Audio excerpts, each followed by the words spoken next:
Welcome to Choice Classic Radio. Like us on Facebook, subscribe to us on YouTube, and help keep this show alive by donating at choiceclassicradio.com. For more of your favorite old-time radio shows, join us on our companion podcast, Choice Classic Radio, Mystery, Suspense, Dramas, and Horrors, where we bring to you the most mysterious tales that the golden age of radio had to offer. And now, with over 200 episodes made, originally airing on NBC Radio Network from 1944 to 1950, we bring to you Boston Blackie.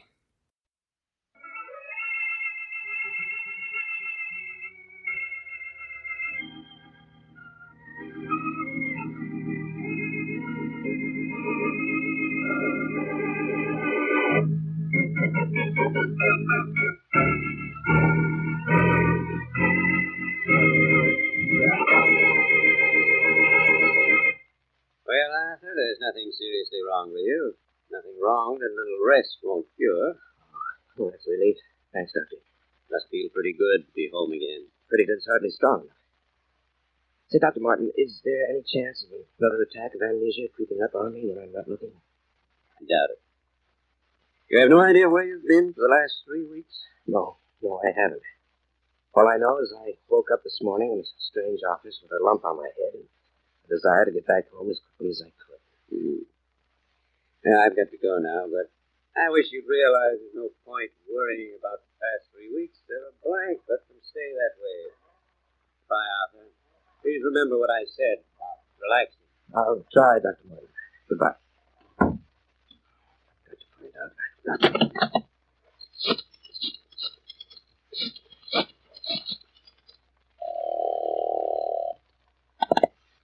Hello. Is this Boston Blackie? Yes. Well, Blackie, this is Arthur Burke. You've helped a lot of people, but never anyone as desperate as I am. What's the trouble, Beck?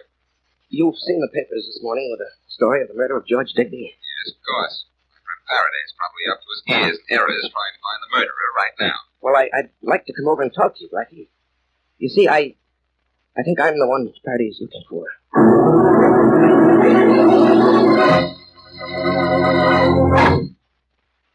Now here's Dick Calmer as Boston Blackie. Enemy to those who make him an enemy. Friend to those who have no friend.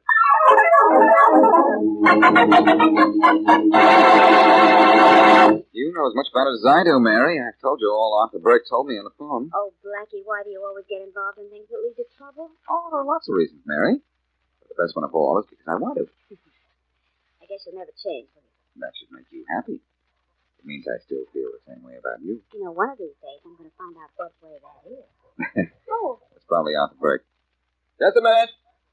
Want to wait in the other room, Mary? Get your magazine. Oh, no, don't bother. I'd rather stay. Why read about adventure when you can be in on it, I always say. Hold everything, honey.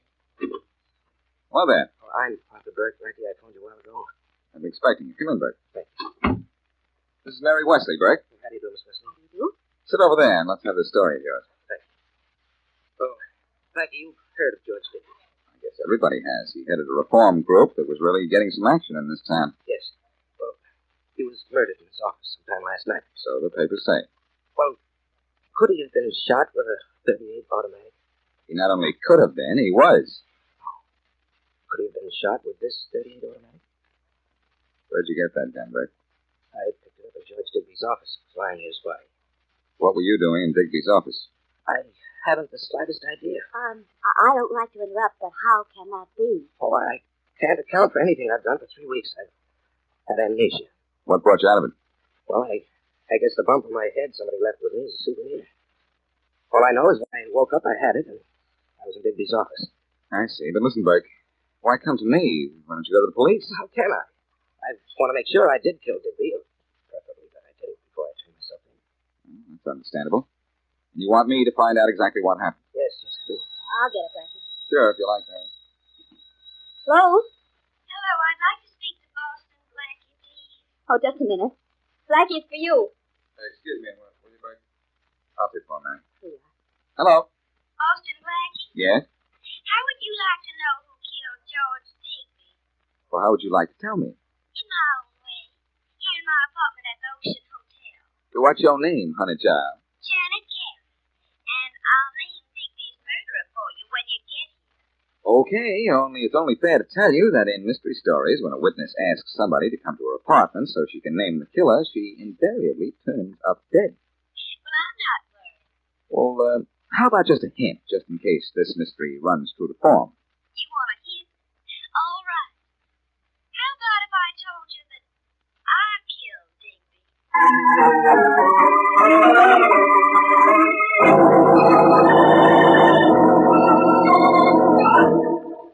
Hi, Matthews.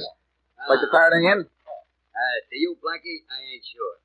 Sergeant Matthews, kindly convey my compliments to Inspector Faraday and say I would like an audience. So he'll say you should go to a theater. Hold it, Blackie. Yeah, what is it, Matthews? Boston Blackie is here. He wants to see you. Oh, he does. But what are you waiting for? Show him in? Throw him out. Yes, sir. Blackie, I gotta throw you out. I'll go myself. This is the door to the street, isn't it? Hey, no, that leads to the inspector's office. I have such an awful sense of direction. Hello, Inspector. What are you inspecting? Blackie, be a good boy and say goodbye. I've had enough trouble for one day. That's why I'm here, Faraday, to lighten the burden you bear so bravely. Beat it, Blackie. Unless you know something about the Digby murder. Nothing very much, only who killed him. I know who killed him. A guy named Tom Roach. Digby was just about to close that cabaret and gambling joint at Roach's. Well, then why not arrest this Tom Roach? And get laughed out of court? Juries don't want to know what I know. They only care about what I can prove. Well, I just dropped in to tell you that I'll deliver your proof tonight. That's all. Is there anything else you'd rather hear? Yeah, you saying goodbye. Take the door that leads right to the street. You'll give the police station a bad name if people see you walking through. That door there. Thanks. You must use the back door when you come to see me, too. Oh, it started to rain, Inspector. You know something? You're the only man living who can stay indoors in this weather and still be all wet. Hey, taxi! Don't bother whistling for no cab, Blackie. We got a private car for you. With chauffeur, with footman, and a bodyguard to see that nobody hurts you. That's fine, but what's the gun in my back for? Oh, we gotta see that nobody hurts you. Unless it happens to be us. Selfish, aren't you? Where am I being invited to go, and by whom? The boss wants to see you. Now, there's a line I haven't heard since the last B picture I saw. Who's the boss? Tom Roach. He's fixing to run this town, and you, Raggy.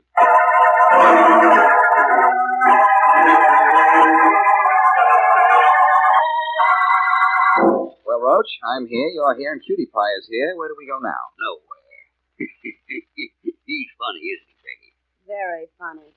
Be on my side, Blondie, or I'll tear up your list of beauty parlors, and then people will see you as you really are. Make him shut up, Tom.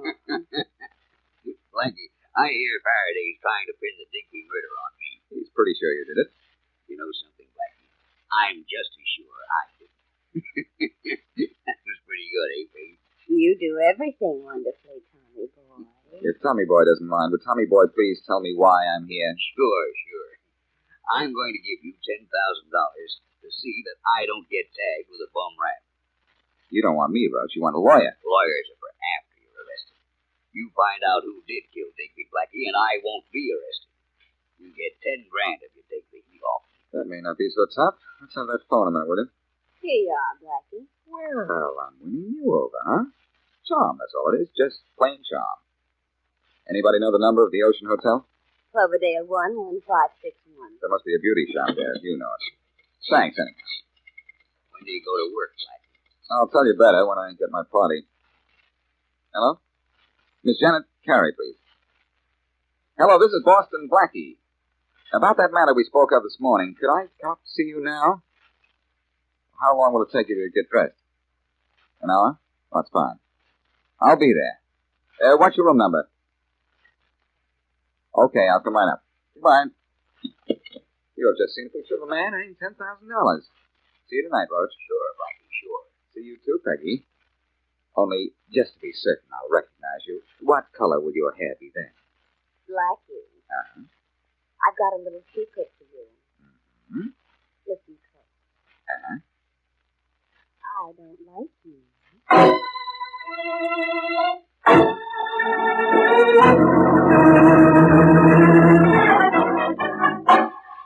Faraday speaking. Inspector, this is Blackie. What are you doing? I'm playing jacks. What do you think I'm doing? I don't know, except that it's got to be something unimportant. I want you to meet me in half an hour, Faraday. Oh, you too. Should I wear a carnation so you'll know me? No, wear a pair of long-pointed ears so everybody will know you. I'm calling you from a telephone booth in the Ocean Hotel, Faraday. I've got an appointment in room 928 in half an hour to meet George Digby's murderer. I want you to be there, too. Oh, you do?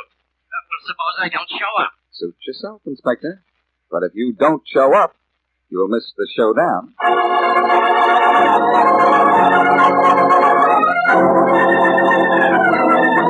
I'm glad you met me up here on the 9th floor, Faraday. You spoke to me in the lobby with people around. I'd never be able to live it down. Well, here's room 928. That's Janet Carey's room number. You hear that, Blackie? Sounds like a fight going on in the room. Open up in there. Open up. This is the police. Miss Carey, are you all right? Door's locked. Won't be long. Move away while I work on that lock. Hurry up, Blackie. Who is he, Miss Carey? What's holding him back, Blackie? Shut up. Lock open. There's a bolt on the inside of the door I'm trying to The handle. girl's being murdered while we're standing here. I can't help that, Faraday. Get out of the light, will you? Open up in there. Not a good, that'll do. That girl's a goner by now, sure. Whoever killed her is probably scrambling down the fire escape. Get this bolt now, I think. There, that's it. Come on. Is that the Carey girl, Blackie? Must be. The window of the fire escape is open. See that, Faraday? Choked to death. Blackie, something tells me I know too little about this case. Yes, Inspector. You knew too little, and I was too late.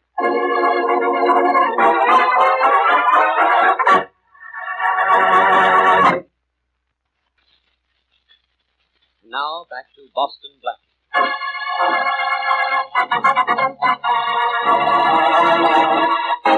Arthur Burke suffered an attack of amnesia and woke up beside the dead body of George Digby.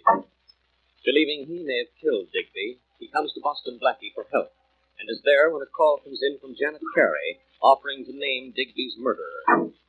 Before going to see her, Blackie is forced to visit Tom Roach, gambling house operator who wanted Digby out of the way and whom Faraday suspects, but who denies his guilt and offers Blackie $10,000 to find the guilty party. Blackie and Faraday go to Janet Carey's hotel room and arrive in time to hear a terrific struggle going on inside. When they finally succeed in entering, they find her still warm body, victim of a murderous strangler. Blackie and Faraday are still in the hotel room as we return to our story. Get off that telephone, Blackie. I want to report this murder. In a second, Faraday. I've got to check my theory first. Huh? No answer. Let me have that phone. Not yet. I made one call to Arthur Burke, but he wasn't home. Who's Arthur Burke? That was the name poor Janet was trying to say when she was strangled. Well, where can I find the guy? She said he was Digby's murderer, didn't she? Yes, she said that. Hold his name. Give me Dalton 69767, please. And who was that? Your friend, Tom Roach. He lives on the other side of town. Janet Carey was killed only a few minutes ago. I want to see if he's home. What for? This Carey girl said Arthur Burke was strangling her. What are you calling Roach for? Just checking. If Roach is home, at least I'll be sure it was he who killed the girl a few minutes ago. Hey, Tom? Hello there, Blackie. I recognize your voice. Getting good, ain't it? Hey, Peggy, I recognize Blackie's voice. What do you want? Got good news, huh, maybe? No, it's nothing, Tom. Never mind this call. I'll talk to you later. Goodbye. Well, that's that. It wasn't Roach. He couldn't have killed Janet Carey and made it back to his apartment this fast. Now I've got to try and locate Burke. I left him with Mary at my apartment. Sure, you left him there, but he won't be there now. Skyline 94467. Things sure have been any complicated when I go to work on it. Me tells that to. As if that wasn't what I always say. Okay, Inspector, so we're in agreement on something which, of course, automatically makes me wrong. No. Hey, Mary, this is Blackie. Is Arthur Burke still in my apartment? No, he isn't, Blackie. He left shortly after you did. You didn't want me to hold him here, did you? Well, yes, I did, but it's too late now, Mary. Look, stay there, will you? I'll be back. I'll be here. Goodbye, darling. Bye. Not there, huh? Okay, I'm going to pick him up right now, unless he's beat it out of town. Now, where did he live? Faraday, I'm not going to tell you. Oh, stop the clowning, Blackie. Where do I grab Burke? There's something phony about this whole thing, Inspector. I don't know what it is. I want to talk this thing out with Mary. After that, I deliver Burke to you personally. Why talk it over with Mary? What does she know about this? Nothing that I haven't told you, only there's something wrong somewhere, and Mary can spot anything phony if it's a mile away. She can, huh? Well, tell me something then, Blackie. What's she doing with you?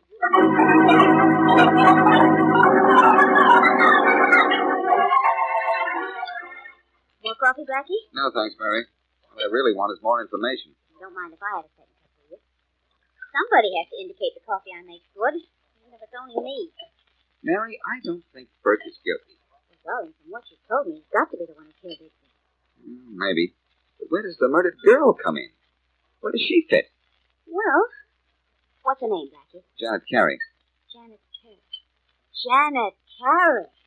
Oh, she's the girl who called you on the telephone this morning. The girl with a southern accent. That's right. Mm-hmm. Of course, it doesn't help this case, honey, but it's right. I can tell you something that might help. Something you know yourself if you read the gossip column. Janet Carey used to be Tom Roach's sweetheart. No.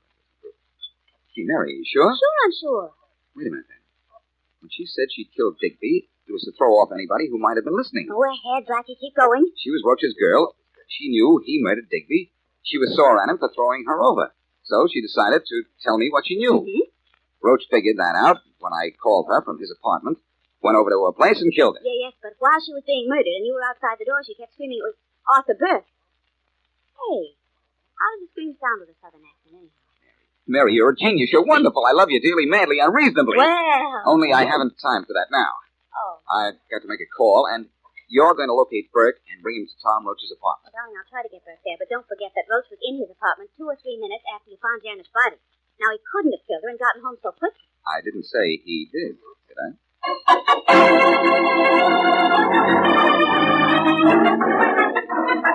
Dr. Martin, as a general rule, does amnesia come and go often, I mean? No, Blackie, I wouldn't say that. What gets a person out of it in most cases? Many things can do it. Sight of something familiar will bring back one definite focal point, and normalcy can be developed from that. In extreme cases, getting a bump on the head might do it. As in Arthur Burke's case, for instance. Yes, I would say that. Is there a chance his amnesia was fake, Doctor? Well, to tell you the truth, yes. After all, I didn't have the opportunity of examining him when he was in that condition. Thank you. Now, one more question, Doctor, if you don't mind. What was Arthur's profession? He was an attorney. George Digby had a law. I think I'm getting somewhere. Are you, Blackie? Where? To the bottom of everything about this case. Funny thing about murder cases, Dr. Martin. You've got to get to the bottom of them if you're going to come out on top.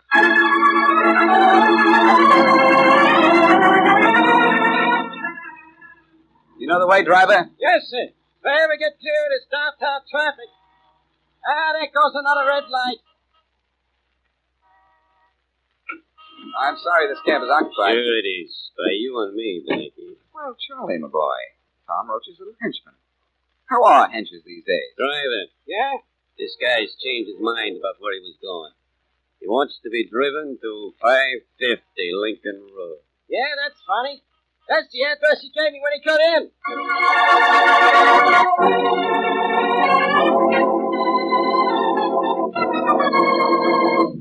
Well, all we can do is sit here and wait till Charlie brings Blackie here. Isn't that right? That's right, Popsy. Popsy. Yeah. Do me a favor. You know I will. What? Make that Blackie sweat a little. Make him think you're gonna knock him off. Okay. And you can stay and watch the fun if you like. If it'll make him squirm, I'd like to. Hey, what's the idea of turning out the big light? Well, Oh, I get it. Maybe you don't want any more of Blackie's cracks, huh? Big lights aren't flattering. Oh. What is it, Charlie? I got Blackie with me like you wanted, boss. Will I show him in? Of course. Go on, Blackie. Hey, show him in that shove. Hello, Tom. Hiya, Blondie. That's all, Charlie. Okay. Sit down, Blackie. Okay, Now, now not there. Sit in the easy chair in front of me. Get up, Peggy. it's a pleasure. Must be older than I feel. Young lady gives me a chair. Oh, Peggy, the words young and lady were used without too much regard for their literal meaning. Tom, is he insulting me again? If you don't know, what's the difference? Can't you shut this guy up, Popsy? Oh, so it's Popsy now, is it? Get tired of Tommy Boy, Blondie? I've got a name, Blackie. I know, only you might object to my using it. Okay, Blackie, skip that talk. What about Faraday? Faraday? Oh, he should be here any minute. He'll be trailing my friend Mary Wexley, and she's going to pick up Arthur Burke and meet me right here with him. Arthur Burke. Who's he? Faraday's new #1 suspect in Digby's murder. Tom, I don't trust this guy. He talks too fast and too easy. Stop frowning, Peggy. That brings on wrinkles, you know, and there isn't much much room on your face for new ones. Tom, I'm getting tired of his insults. Getting tired, dear? You know that's the first sign of age. How many years ago did you start to feel it? I'm going to do something about this guy right now. Okay, nobody moves. That means nobody. Get in here, both of you. Oh, I'm a dope, Blackie. Welcome, Inspector Faraday. So you followed Mary and Arthur Burke, did you? Good old reliable Faraday. Never disappoints me. I'm so sorry, darling. I didn't know That's all right, Mary. Where'd you find Burke? Well, I was home. Is there any reason why I shouldn't have been? I don't know. Maybe we'll all see in a few minutes. I'm not wasting that much time. I've got Burke now, and I'm taking him with me. You've got Burke, Inspector, but no case. Stick around a minute, and I'll build one for you. I'm going to tell the story of two murders, so listen. Burke, come here. First, to show everybody what happened the night Digby was killed. You had amnesia, you said. Huh? Let's suppose you might have had it. Under its influence, you got a job in Digby's office. After all, he was a lawyer, so were you, so that's not unreasonable. Sure it isn't.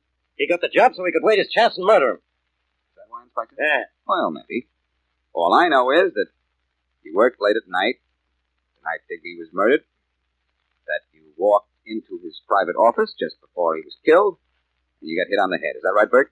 He hit himself on the head, you mean, so he could have an alibi. Is that what I mean, Inspector? Yeah. Anyhow, Burke, when you woke up the next morning, the amnesia attack was over, and you found yourself with a gun and a corpse, neither of which you wanted. Could I have killed Digby? Yes, but you didn't. You didn't kill Janet Carey, either. Tom Roach killed them both. That's very funny, Blackie. Very funny. Why did I kill them? Normal reasons. Digby was going to close up your gambling joint. Janet Carey used to be your girl, and she knew you murdered Digby and was ready to talk. What could be simpler than that? And he planted this guy Burke's amnesia? What's the matter with you, Blackie? That was pure accident, but Roach had sense enough to take advantage of it. He had Burke trailed the following morning, found out about the amnesia, and then decided to capitalize on it. Wonderful, Blackie, wonderful. Only how could Roach here murder Janet Carey while we were outside our hotel door and be back in his apartment so you could talk to him on the telephone 5 minutes later? He couldn't. We didn't hear Janet Carey struggling when we were outside the door, Faraday.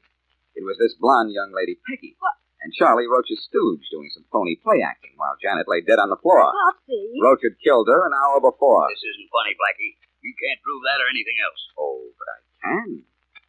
Let me tell you something. Janet Carey had a southern accent, a broad one. Peggy forgot about that when she kept calling to me for help from behind the door. Peggy, darling, you forgot to add the U-O's.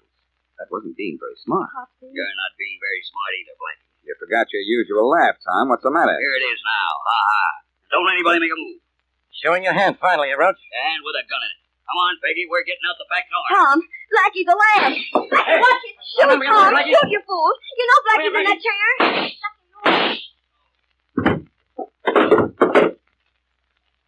Did you get him, Tom? Did you? No, he didn't, Blondie. I wasn't in the chair, and the flash of his gun told me where he was, so he was the sucker for my shot. Put the light on, Faraday. The switch is over by the door. How do you find the door in a joint as dark as this? Take Blondie with you, Inspector. Anybody as light-headed as she is will blaze a trail even you could follow.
That concludes today's episode. We'd like to thank you and remind you to donate at choiceclassicradio.com. Remember, your donations make episodes like this possible.